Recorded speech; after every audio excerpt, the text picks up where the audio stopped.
Hello बच्चों, welcome to my channel study circle.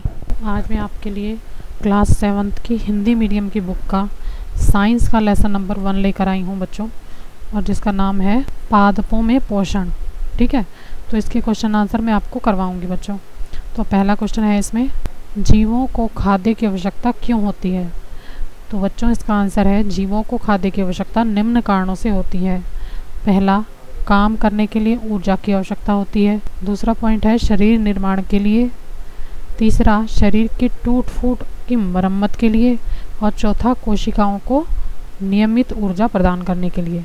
तो ठीक है बच्चों, हमारे शरीर को खाने की आवश्यकता क्यों होती है? ताकि हम काम कर सकें अच्छे से, हमारे शरीर में वृद्धि करने के लिए, उसका निर्माण करने के लिए। कोई हमें चोट लग गई है, कोई हमारे शरीर में टूट फूट हो गई है, तो उसको सही करने के लिए भी खाने की आवश्यकता होती है। कोशिकाओं का नियमित ऊर्जा प्रदान करने के लिए, और जो हमारी कोशिकाएं हैं उनको नियमित ऊर्जा प्रदान करने के लिए, रोज़ ताकत मिलने के लिए हमें खाने की ज़रूरत होती है। ठीक है।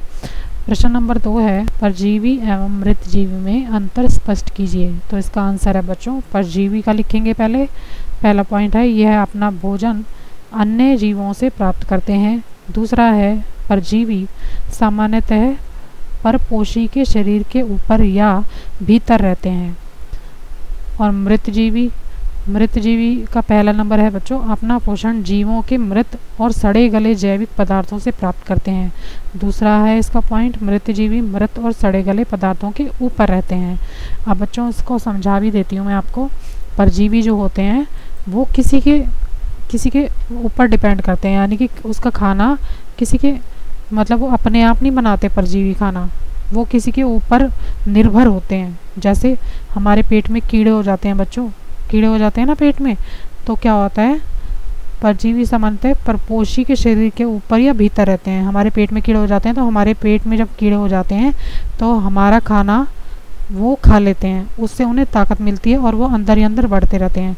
या फिर परजीवी वो होते हैं, जैसे किसी के शरीर पे कीड़े पड़ जाते हैं या जुएँ पड़ जाती हैं, उन्हें भी परजीवी कहते हैं। ठीक है, शरीर के ऊपर रहते हैं, फिर उससे खाना प्राप्त करते हैं। ठीक है। मृतजीवी जो होते हैं बच्चों, जो सड़े गले मरे हुए जानवर हो गए, सड़े गला कूड़ा हो गया, उसमें जो कीड़े हो जाते हैं उसे हम मृतजीवी यानी कि सड़े गले पदार्थ पर जो होने वाले कीड़े हैं उन्हें कहते हैं।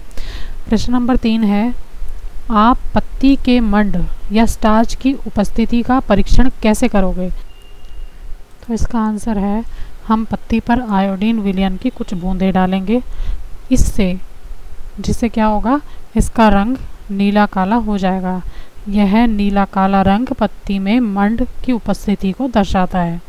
ठीक है बच्चों, आयोडीन का अगर विलयन उस पर डालेंगे तो उसका रंग चेंज हो जाता है, काला हो जाता है या नीला हो जाता है। ठीक है, जिससे हमें पता चल जाएगा कि पत्ती में स्टार्च है। ओके।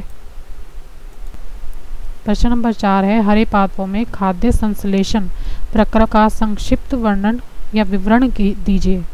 तो इसका उत्तर है बच्चों, पहला पॉइंट है इसका, पादपों में खाद्य संश्लेषण प्रकाश संश्लेषण की क्रिया द्वारा संपन्न होता है। दूसरा है, प्रकाश संश्लेषण के दौरान पत्ती की क्लोरोफिल युक्त कोशिकाएं सूर्य के प्रकाश की उपस्थिति में कार्बन डाइऑक्साइड एवं जल से कार्बोहाइड्रेट का संश्लेषण करती है।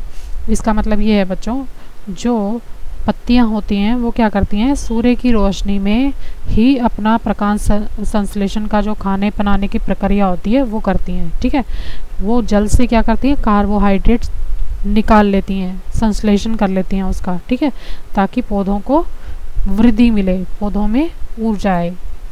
अब बच्चों एक प्रश्न 5 है, जिसमें दिया है, किसी प्रवाह चित्र की सहायता से दर्शाइए कि पादप भोजन में मूलभूत स्रोत है, कि पादप भोजन के मूलभूत स्रोत हैं। तो इसका बच्चों आपको ये चित्र बनाना पड़ेगा इस तरह से। ठीक है, क्या हो रहा है, सूर्य की ऊर्जा आ रही है पत्ती पे और कार्बन डाइऑक्साइड और ऑक्सीजन का आदान प्रदान हो रहा है, यानी कार्बन डाइऑक्साइड ले रही है पत्ती और ऑक्सीजन हमारे लिए छोड़ रही हैं। ठीक है, दूसरी पत्ती में दिखाया है, पत्तियों में क्लोरोफिल और जल एवं खनिज हमारे को जड़ों से मिल रहा है। ठीक है, जड़ों में हम पानी देते हैं ना पौधों की, तो वहाँ से क्या मिलता है, जल और खनिज। ओके। अब प्रश्न नंबर 6 है बच्चों, एक रिक्त स्थान नहीं है, रिक्त स्थानों की पूर्ति कीजिए। पहला है, क्योंकि हरे पादप अपना खाद्य एवं स्वयं बनाते हैं इसलिए उन्हें डैश कहते हैं। तो बच्चों इसका आंसर होगा स्वपोषी, जो अपना भोजन खुद बनाए। ठीक है। ख है पादपों द्वारा संश्लेषित खाद्य का भंडारण डैश के रूप में किया जाता है, तो इसका आंसर है बच्चों मंड के रूप में। ठीक है। ग है प्रकाश संश्लेषण के प्रक्रम में जिस वर्णक द्वारा सौर ऊर्जा संग्रहित की जाती है उसे डैश कहते हैं, तो उसका आंसर होगा बच्चों क्लोरोफिल। ठीक है। घ है प्रकाश संश्लेषण में पादप वायुमंडल से डैश लेते हैं तथा डैश उत्पादन करते हैं, तो क्या करते हैं बच्चों, वायुमंडल से कार्बन डाइऑक्साइड लेते हैं और ऑक्सीजन प्रदान करते हैं। ठीक है। तो इसको आप यहाँ पर लिख लेना, जो मैं बोल रही हूँ उसको फिल कर लेना, मैंने नीचे इसके आंसर भी दिए हैं। प्रश्न नंबर 7 है निम्न कथनों से संबंध परिभाषित शब्द बताइए। ठीक है।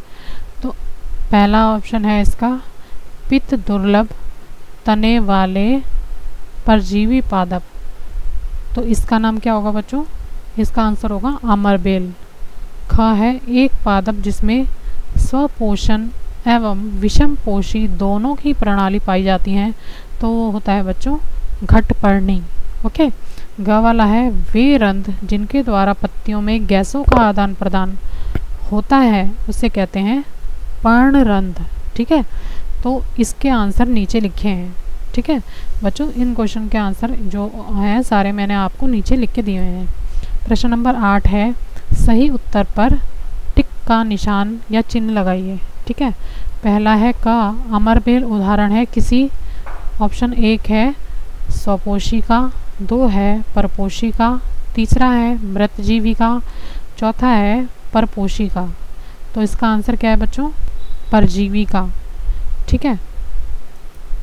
और दूसरा है जो कीटों को पकड़कर अपना आहार बनाने वाले पादप का नाम है, ऑप्शन 1 है अमरबेल, 2 है गुड़हल, तीसरा है घटपर्णी या पिच्चर पादप और चौथा है गुलाब, तो इसका आंसर है बच्चों तीसरा वाला घटपर्णी या पिच्चर पादप।